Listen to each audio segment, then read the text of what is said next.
Merci, Madame la Présidente. Alors, est-ce qu'il faut approfondir un partenariat avec le Vietnam? Oui, nous sommes tous d'accord.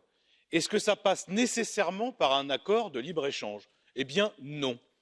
Et c'est là le débat qui est entre vous. Vous pensez, c'est un peu la pensée magique, vous pensez qu'un accord de libre-échange, ça règle forcément tous les problèmes. Eh bien, ce n'est pas vrai. D'abord, je ne partage pas l'optimisme de la Commission qui dit que c'est un accord gagnant-gagnant. Ben non. Aujourd'hui, le déficit de la balance commerciale de l'UE par rapport au Vietnam, c'est 30 milliards. Dans l'étude d'impact de la Commission, on nous dit, à horizon 10 ans, c'est 40 milliards. Qui va payer? Ben, un certain nombre de salariés européens dans les secteurs les plus vulnérables, par exemple le textile. Pour faire du Vietnam une sorte de grand atelier du monde, le risque, c'est quand même des délocalisations.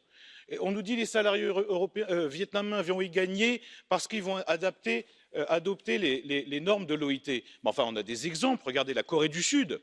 On nous avait fait des promesses, ça n'est jamais advenu. Donc moi, je crois que vous faites preuve soit d'une grande naïveté, soit d'une vraie hypocrisie. Hypocrisie sur les droits de l'homme, parce que franchement, on ne peut pas dire aujourd'hui que le gouvernement vietnamien ait répondu à nos attentes. C'est tout le contraire. Au dernier classement sur la liberté de la presse, le Vietnam arrive 176e sur 180 pays dans le monde.